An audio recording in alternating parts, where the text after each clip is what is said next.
नमस्कार दोस्तों, welcome to Patel DK institute. तो स्टार्ट करते हैं आज की वीडियो। आज हम पढ़ेंगे ट्रायल बैलेंस के बारे में। अकाउंटिंग प्रिंसिपल्स का ये पार्ट 18 है।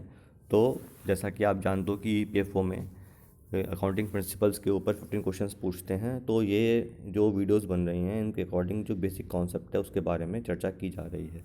तो आज हम पढ़ेंगे ट्रायल बैलेंस क्या होता है।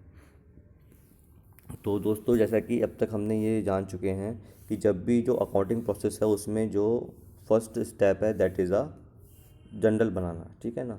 उसके बाद जो जनरल जब जनरल बन जाता है उसके बाद हम बनाते हैं क्या, लेजर। दोस्तों, लेजर बनने के बाद बनता है क्या, ट्रायल बैलेंस, ठीक है। ये चीज़ें ध्यान रखने वाली हैं। इसी पे बेस्ड एमसीक्यूज पूछ लेते हैं कि देख किसके बाद कौन सा स्टेप होता है। तो ट्रायल बैलेंस जो है वो बनता है कब, जब हमारा लेजर बन जाता है। अब ट्रायल बैलेंस के अंदर होता क्या है दोस्तों, ट्रायल बैलेंस के अंदर होता है दो कॉलम, एक होता है डेबिट और एक होता है क्रेडिट।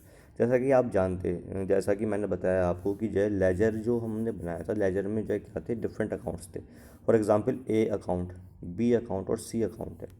अब ए अकाउंट के भी क्या होगा, उसका भी डेबिट होगा, उसका भी होगा क्रेडिट। सिमिलरली बी का भी होगा डेबिट और क्रेडिट, सी का भी होगा डेबिट और क्रेडिट।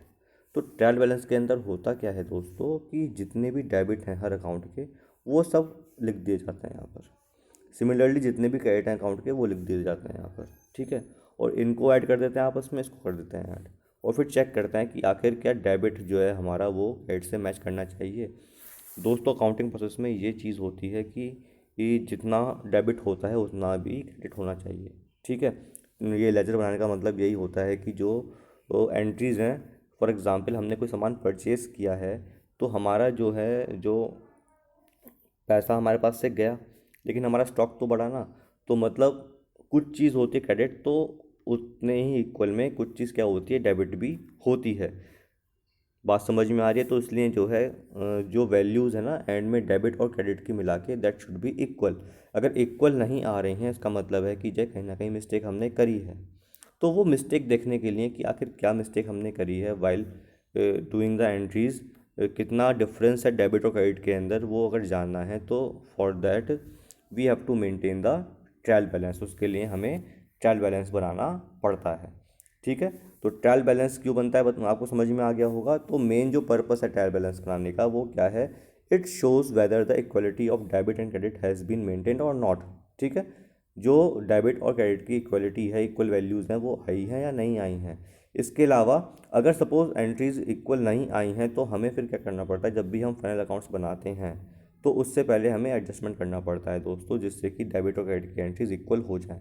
तो हम चेक कर लेते हैं आखिर किस अकाउंट के अंदर डेबिट और क्रेडिट इक्वल नहीं है, ठीक है।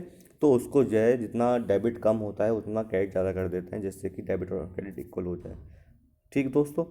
तो मतलब मेन बात यही है कि जो है ट्रायल बैलेंस बनाने का मेन पर्पस क्या है, यही है कि डेबिट और क्रेडिट मस्ट बी इक्वल, जिससे कि जो है when we make a final account then there will not be any problem while making the final accounts.